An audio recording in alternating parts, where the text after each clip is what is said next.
everyone! I've been doing a lot of summer reading, and one of the books on my reading list this summer was Rule by Ellen Goodlett.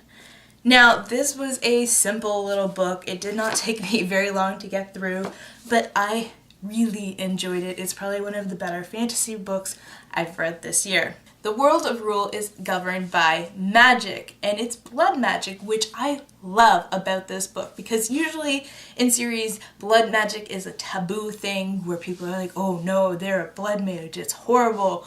But Goodlett actually explores blood magic in this book. It is the main form of magic. That's what people do. Goodlett's blood magic involves cutting yourself a little bit and then saying a spell, and that will do different things, like camouflage you or make you move faster. Oh my god. It follows three sisters, Sophie, Wren, and Aquila, as they find out that they are actually heirs to the kingdom.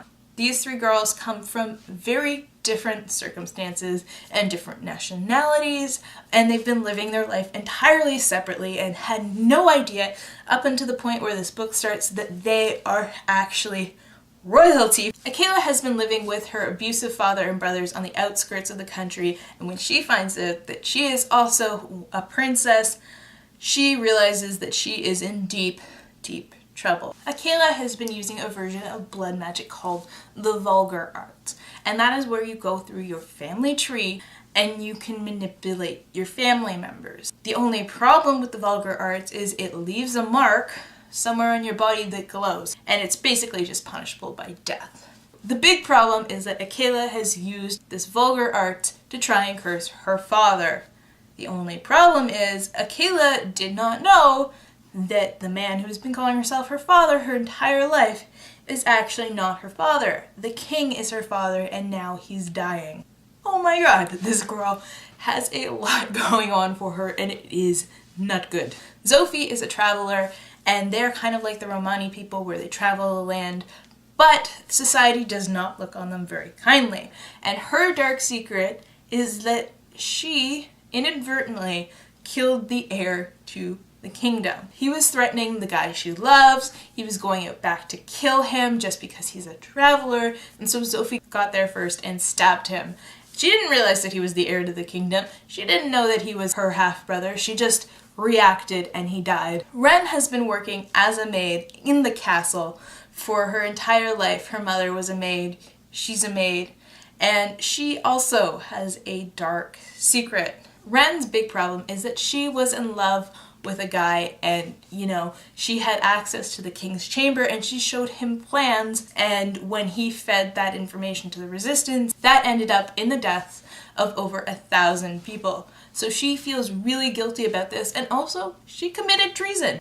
All three of these girls have done a spectacular job of weakening this kingdom to an insane degree, and now they have to live with the fact that they've done these things, and they have to pretend like everything is fine while they compete to see which one of them is going to be the heir to the throne. The girls compete against each other in the beginning, but the more the book goes on, you find that they have to rely on each other, and I love this aspect of the book.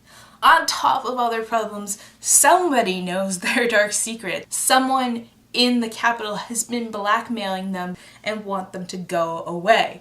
They have no idea who this person is, and the girls have to work together to figure out who is blackmailing each and every one of them.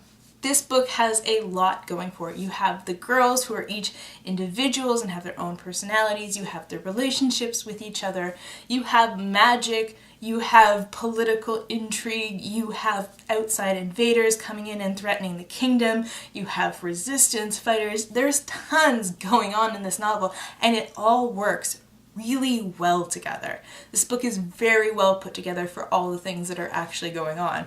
You even have romance aspects. Each girl has kind of fallen in love with someone. Aquila has fallen in love with Rosalind, so you've got this really nice gay romance going. Rule is a very easy read. You will get through it so quick. I cannot tell you how excited I am for a sequel to this book. So if you have a chance to pick up this book, I say 100% do it. If you're a fantasy fan, if you love politics, if you love magic, if you love things just going wrong all the time, you're going to love this book. And despite all the things that are going wrong, it still manages to be lighthearted. There's not a whole lot of like darkness and despair. It's just a fun, good read. Thank you so much for watching my review, guys.